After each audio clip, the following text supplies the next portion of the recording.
It is raining, as can only be expected in England.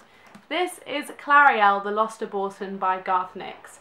It's kind of a prequel to the Old Kingdom trilogy, which is Sabriel, Lirael and Abortion, but can be read independently as well. In the Old Kingdom, all magic is governed by the Charter, so to perform a spell you have to reach into the Charter and draw symbols and stuff, but there's also free magic, which it taints the Charter, and there are a lot of bad free magic creatures, and it's sort of much more energy driven, but illegal. So this story follows a girl called Clariel of questionable age, frankly, because on the dust jacket it says 16, but in the book it says 17, so let's go with 17. Clariel is from a very affluent family of goldsmiths that is also related to the royal bloodline and the Abortion bloodline. That's another important thing in this series that will take too long to explain. At the beginning of the book, the family moves away from their countryside home in the north of the Old Kingdom to the capital city of Belisari, if that's how you pronounce it. Who knows how you pronounce anything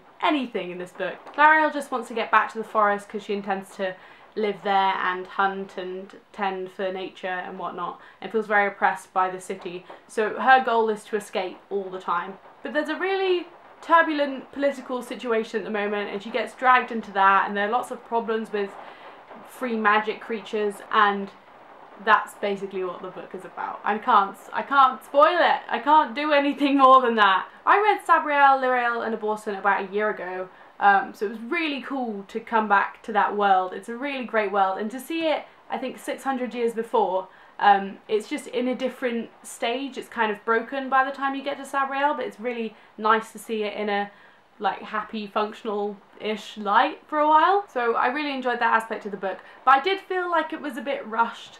I really like my fantasy to have a kind of grounding, safe element as well as the adventure, and I felt like it moved very fast-paced. I didn't feel very comfortable with the speed. There are a couple of things I want to talk about concerning this book, and the first is humanizing magic.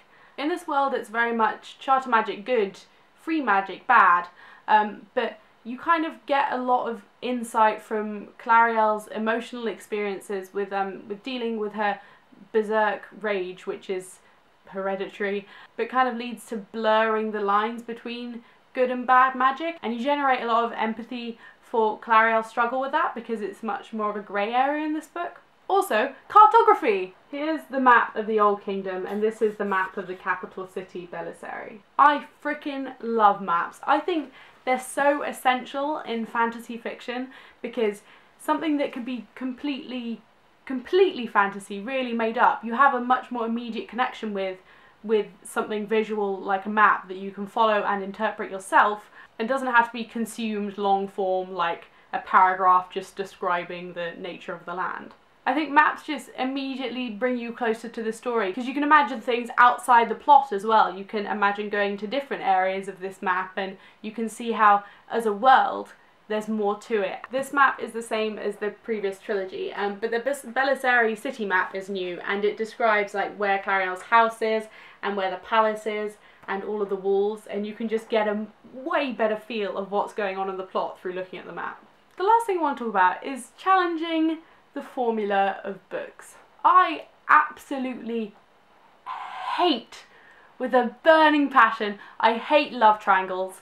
I hate them. I hate them in all forms of literature. And I feel like all, but especially young adult novels, feel it's a kind of necessary inclusion nowadays. Even if you're having like a fantasy or a science fiction or just an adventure genre plot, there needs to be a romance angle and there needs to be some romance conflict in it. But I never, like, if I'm reading fantasy, I'm there for the fantasy. And I absolutely love how in this book there just isn't. It's actually inferred quite a few times that Clariel is asexual, which is something I've never seen in a young adult book. And that just seems really, like, significant to me. I'm very proud that the young people are going to read this book, and I'm proud that it's a reflection on what we consider necessary today. Thank you, Garth Nix. Rosianna did an interview with Garth Nix where they talk about this sort of thing and other things.